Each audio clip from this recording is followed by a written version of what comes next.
Hermanos y hermanas, en este video voy a hablar del tema de la disciplina eclesiástica. Es un tema complicado. Yo lo comparo a ajedrez. Me invitaron a un cumpleaños y allí había aficionados de ajedrez y estaban jugando con una velocidad impresionante. Y aunque yo sé un poco, no me atreví a sentarme a la mesa con ellos porque me aplastarían enseguida. Pero pienso un poco en lo que es lo complicado de ajedrez. Necesitas saber cuál es la función de cada pieza y también necesitas tener una estrategia para poder jugar bien el ajedrez. Comparo esto con la disciplina de la iglesia. La disciplina de un miembro de una iglesia es algo complicado. Es algo que es fuente de muchos chistes. Cada rato echamos chistes amenazando ponerle a fulano bajo disciplina por cualquier cosita. También nosotros hemos participado y presenciado casos de disciplina mal manejados. Hemos participado a veces en un proceso o hemos visto un proceso en el cual se ha cometido algunos errores y hemos visto también a nivel de denominaciones grandes cuando el resultado no fue completamente correcto. Así es que es complicado, pero hay una base bíblica para la disciplina de los miembros y también hay principios que podemos sacar. Lo que quiero compartir con ustedes es una porción de teología pastoral que es relevante para tener una iglesia saludable. Y voy a compartir mi pantalla para ver lo que es la disciplina de la iglesia. Conviene que los miembros entiendan que la disciplina de la iglesia es bíblico y los miembros de tu iglesia deben entender que es su deber entenderlo, apoyarlo y cuando necesario hasta someterse a disciplina si se presenta la situación. Considero que conviene que tú enseñes en tu iglesia durante la clase de membresía y en el transcurso del entrenamiento lo que es la disciplina y hacerles entender cuál es el motivo, el procedimiento, la base bíblica. Es bien importante porque a veces fracasan casos de disciplina porque nadie está al tanto de la base bíblica y nadie está al tanto de la forma de proceder. O si están al tanto, nunca han participado en un caso de disciplina. Yo creo que es importante que los miembros, empezando con los líderes, pero especialmente los miembros, entiendan lo que es la disciplina eclesiástica. También los miembros en algunas ocasiones van a tener que participar en el proceso porque se habla de lo que es una situación que afecta a uno de los miembros, uno de sus amigos, y hay que abordarlo en unidad si es que va a funcionar bien. Bien, ¿cuál es el móvil de disciplina según la Biblia?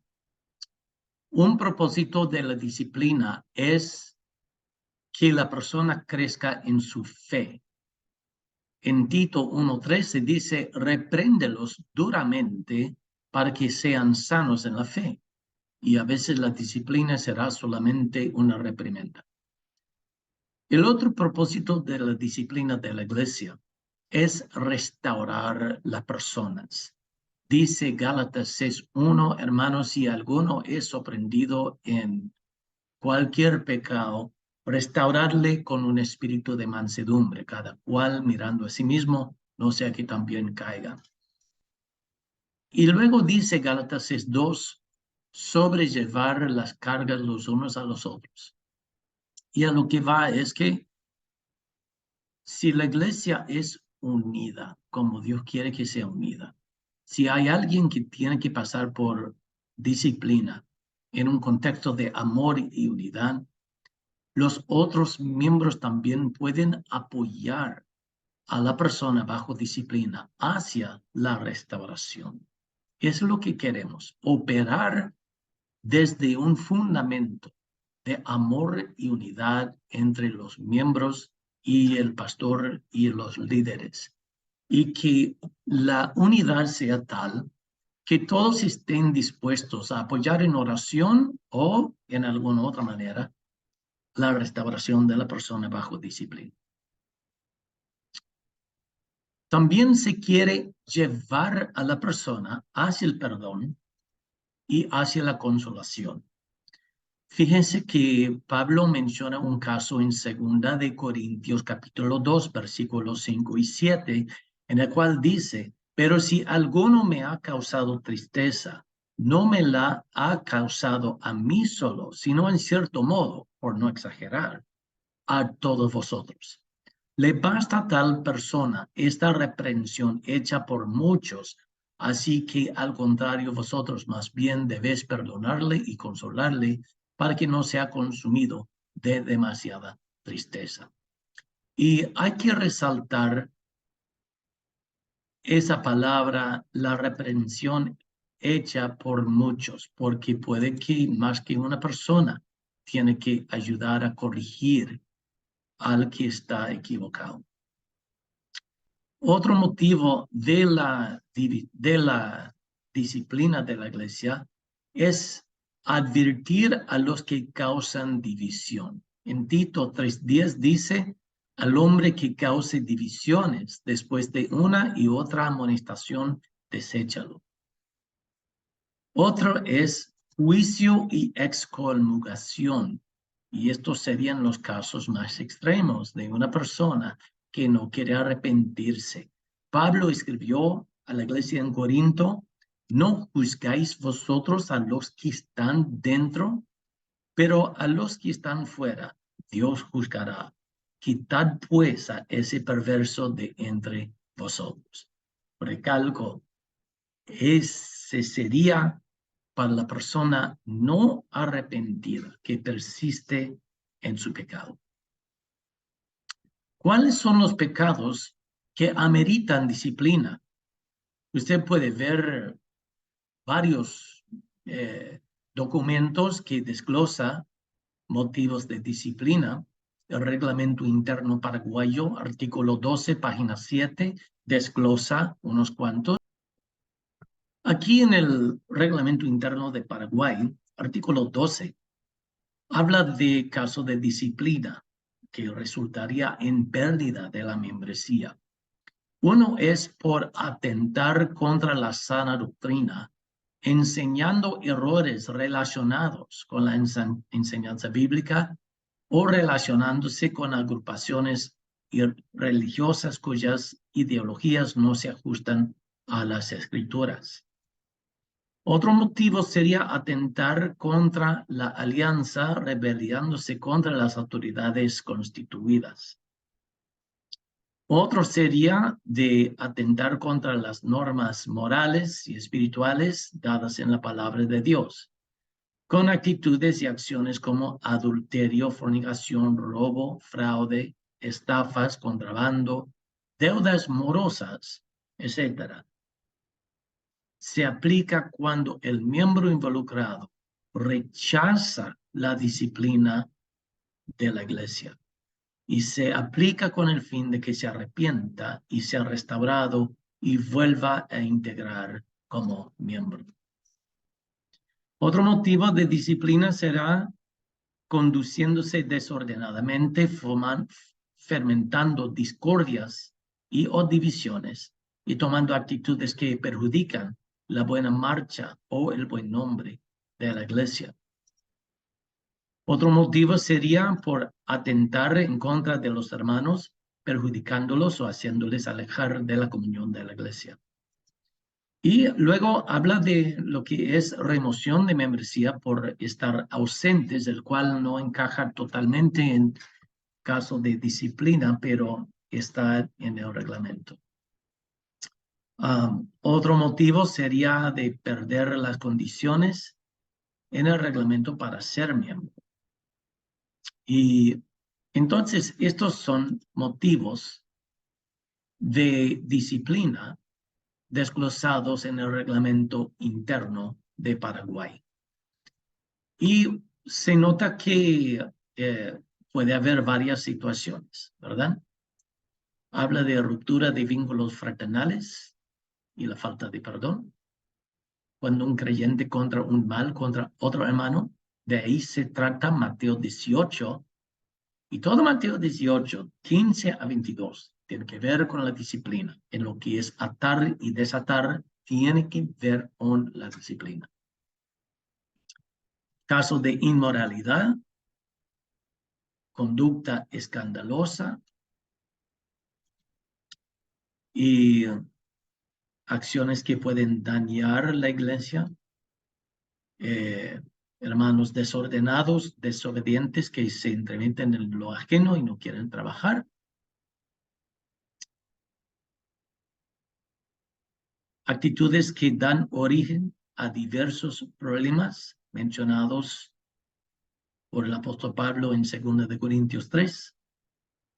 Los que constantemente desobedecen la palabra de Dios, hasta los que están ociosos.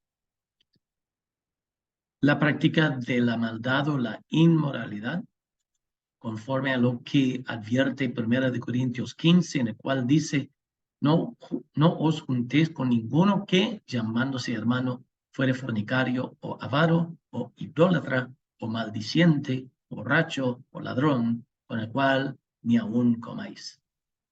Otro sería de introducir errores doctrinales que causan divisiones dentro de la congregación y promueven falsas enseñanzas. Está advertido en muchas partes de las Escrituras. Adulterio, bancarrota, automáticamente son situaciones que ameritan 2 años de disciplina sin ministerio público. Y ministerio público significa que la persona bajo disciplina no puede dirigir ningún ministerio, no puede orar adelante, no puede hablar ante la congregación. Si tiene algún cargo, tiene que dimitir de ese cargo mientras esté en el proceso de disciplina. Preparación para un caso de disciplina. El pastor y los líderes que le acompañan en el proceso de disciplina debemos hacerlo con una tonalidad de compasión y mansedumbre que uno tendría si el acusado fuera un familiar. El pastor y los que van a manejar el asunto deben orar juntos en base de la promesa de Mateo 18:20. Donde hay 2 o 3 reunidos en mi nombre, ahí estaré yo en medio de vosotros. Y esa promesa hay que recalcar. Está en el contexto particular de disciplina de un hermano que haya pecado contra otro. Y lo que quiere decir es que los que tienen que responder a esa situación deben estar buscando guía, dirección de parte del Señor, entendiendo que con ese propósito el Señor está en esa reunión en el cual oran y buscan dirección de Dios y deliberan sobre el procedimiento del caso. Luego, entonces, hay que hacer las cosas en orden. Mateo 18 presenta un orden básico. Si tu hermano peca contra ti, ve y repréndelo tú y él solo. Si te hace caso, has ganado a tu hermano y ya está. Una reprimenda. Si no te hace caso, lleva 1 o 2 como testigos. Si no hace caso a los 3, entonces lleva el asunto delante de toda la iglesia. Y si no hace caso a la iglesia, quiero enfatizar, si no hace caso al consenso de los miembros de la iglesia. Ve que los miembros a ese nivel estarán participando en el proceso disciplinario. Por eso es necesario que los miembros entiendan. Entonces dice, trátalo como gentil y publicano. O sea, de desvincularse, de excomulgar a la persona en esa situación. Obviamente, estos son para los casos muy complicados donde no hay arrepentimiento. ¿Cuál es el procedimiento de la disciplina? En primer lugar, se hace una investigación preliminar para aclarar o verificar la acusación. Alguien tiene que entablar la acusación. Yo vi a fulano de tal masticando chicle en el culto, digamos. ¿Ya? Entonces se averigua, perdonen el ejemplo tan absurdo, pero hay que verificar, hay que aclarar con la persona que entabla la acusación si la persona presenció el acto o si es testimonio de oídos. Testimonio de oídos no sirve. Tiene que ser un testigo. ¿Bien? Luego, se hace, pues, o sea, eso es la entrevista con el demandante para aclarar la acusación y la base de la misma. Luego, entonces, hay que entrevistar al acusado para verificar los hechos, a ver si es cierto. En el procedimiento hay que hacerlo en estas etapas con confidencialidad, excepto en casos procesables por el sistema jurídico, como abuso deshonesto u otra infracción como el hurto, asalto, violación, abuso deshonesto de un menor y otros asuntos. De ahí, cuando es un asunto procesable que es un delito mayor, ya no se puede proceder con confidencialidad. Ahora, ¿qué pasa si el acusado niega la acusación? Y luego, entonces, se hará una investigación formal por un comité de investigación compuesto de 2 personas o más que sean líderes en la iglesia. En casos que involucra una mujer, el comité de investigación debe tener por lo menos una mujer para la investigación formal. Si se determina que no hay fundamento para la acusación, no se sigue con el proceso disciplinario y se informa formalmente al acusador y al acusado. Por otro lado, si se determina que hay lugar para el cargo y que no es posible ni apropiado realizar una mediación y que una acción disciplinaria es necesaria, la autoridad eclesiástica nombrará un comité de disciplina.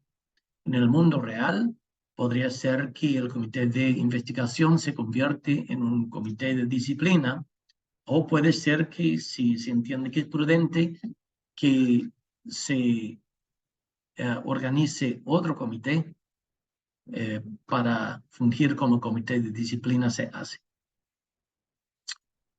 El dicho comité consistirá de por lo menos 3 personas, los ancianos con 3 roles. Primero, un moderador para presidir sobre la audiencia. Fíjese lo formal que es este proceso. Una audiencia formal. En el caso de que el acusado niega que ha sido una realidad, pero se determina que hay base para indagar más. Entonces debe haber un moderador para presidir sobre la audiencia, un secretario para tomar notas y documentos, minutas, y un reportero para leer las determinaciones del comité.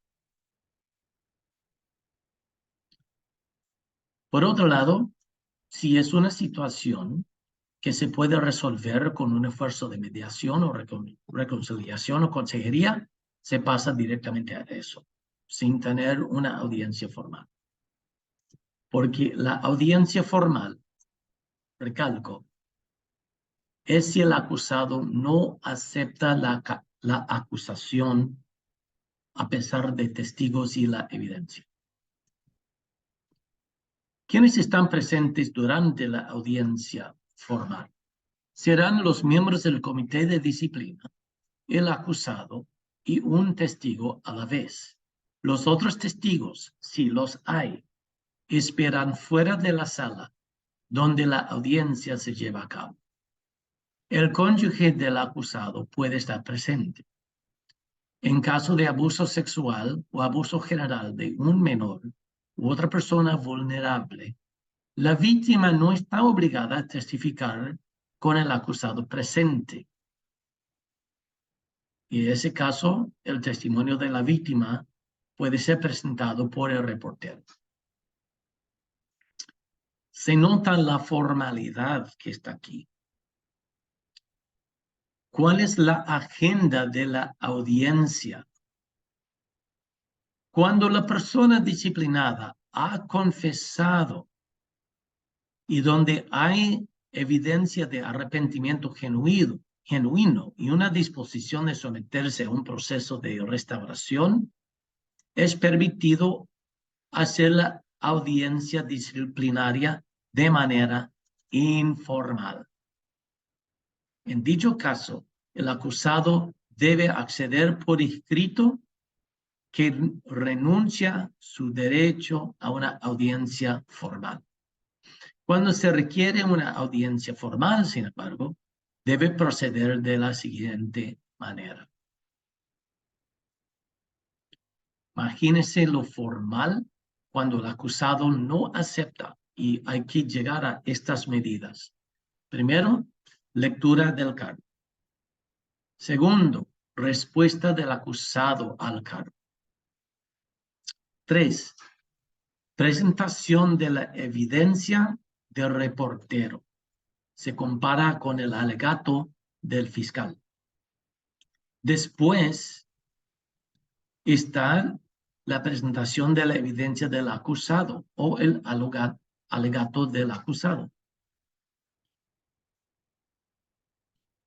Luego, una declaración del reportero. Y luego el acusado tendrá la oportunidad de presentar su sumario. Y luego el reportero, o sea, de la parte fiscal, presentaría su sumario. Y de ahí entonces se entra en deliberación el comité de disciplina. Después de llegar a una determinación contando con la promesa de Mateo 18:20 y con la autoridad de atar o desatar,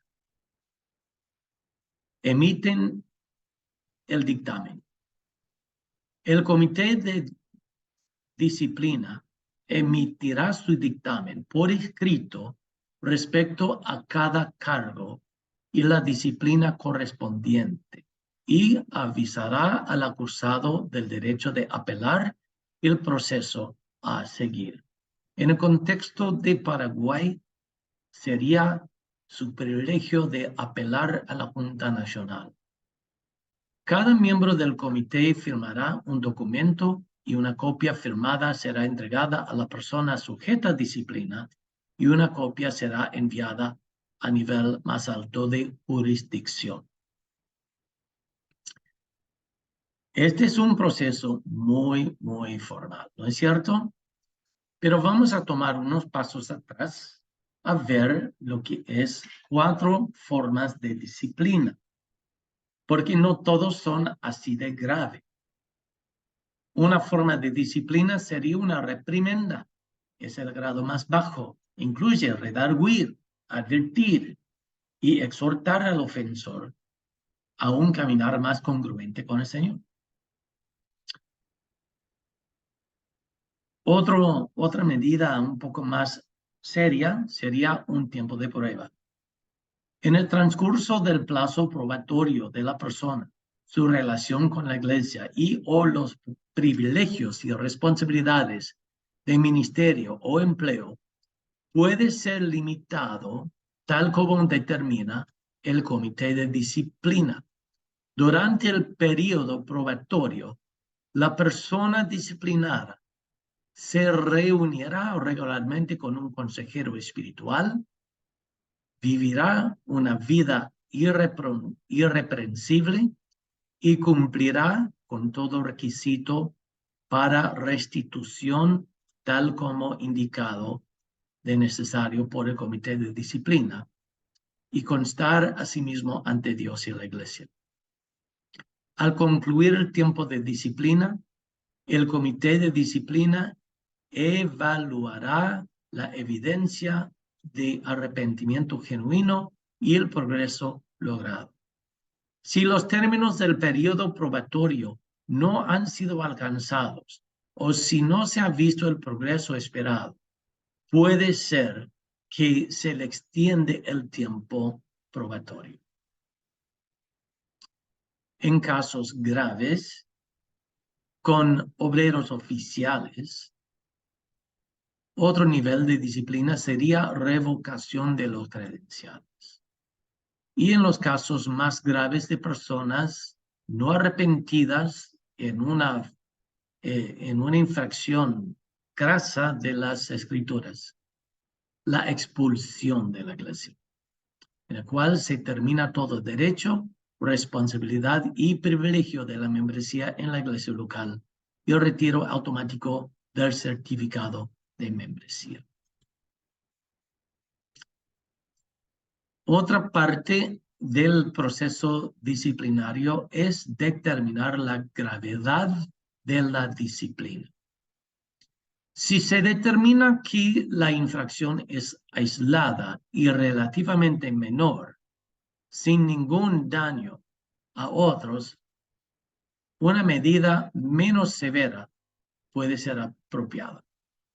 Si por otro lado, la ofensa es una falta flagrante, maliciosa, con un pleno rechazo del principio bíblico o doctrina de la alianza, una falta de sumisión a la autoridad constituida, incidentes repetitivos o un patrón de conducta que involucra daño a otros, corresponde una disciplina más seria.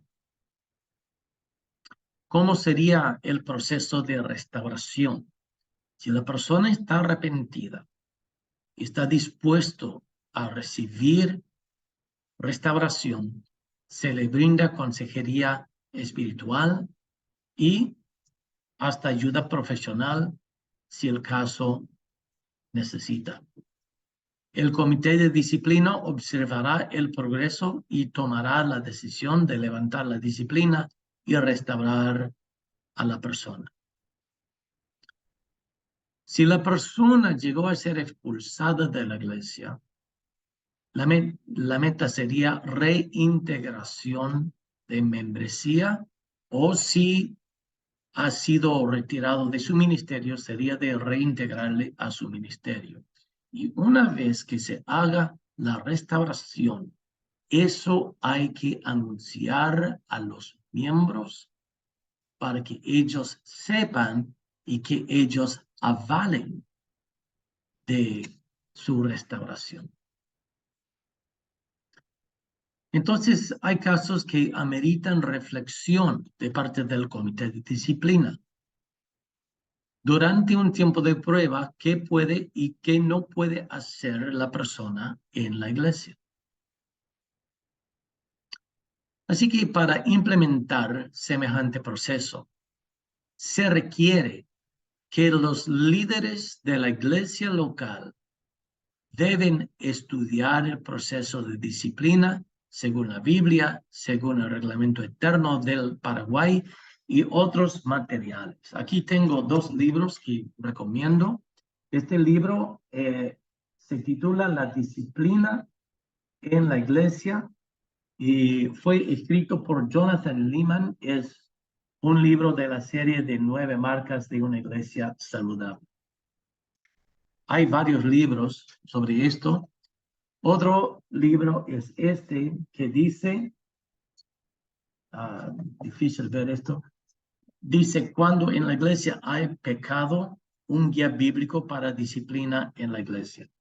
Y libros como estos son de mucha ayuda para estudiar y preparar a los ancianos y los pastores, los líderes en el proceso de disciplina. Considero que debe ser algo que se menciona. Los miembros deben saber eso, de que hay disciplina y situaciones que ameritan y su participación y apoyo como miembros en el proceso. Se debe practicar un simulacro de este proceso con los líderes y luego conversar sobre los pasos que siguieron. Y todos los miembros, recalco, deben ser orientados sobre las situaciones que ameritan disciplina y que tengan una breve descripción del proceso a seguir. Así que, hermanos, la disciplina de la iglesia es parte de lo que es tener una iglesia saludable, porque protege la iglesia de inmoralidad, de doctrina errada, protege la iglesia de la división y es más, es algo que Cristo ha enseñado para la iglesia, de que parte de lo que es ser una iglesia es cuidarnos los unos a los otros. Y Dios quiera que en tu iglesia la disciplina de los miembros sea solamente en el tema de exhortación y corrección. Pero si hay algún caso de alguien que no está arrepentido, que no quiere cambiar, que quiere seguir con los privilegios en su ministerio o como miembro, y que se puede hacer con mucha oración y con mucho amor un proceso de disciplina. Así que espero que eso ha sido una ayuda. No pretende ser esto una explicación exhaustiva del proceso de disciplina. Recomiendo que puedan estudiar el tema, leer libros sobre el tema, estudiar los pasajes bíblicos correspondientes, así para poder servir mejor a tu iglesia. Queremos que la iglesia sea un lugar saludable, un lugar seguro, un lugar donde los niños y los menores son protegidos, un lugar donde los matrimonios se respetan, un lugar en el cual se respeta la autoridad y que las autoridades brinden apoyo y brinden cuidado pastoral y alimenten a los miembros para que todos estén caminando juntos, saludables en la obra del Señor. Que Dios le bendiga y que Dios bendiga su iglesia.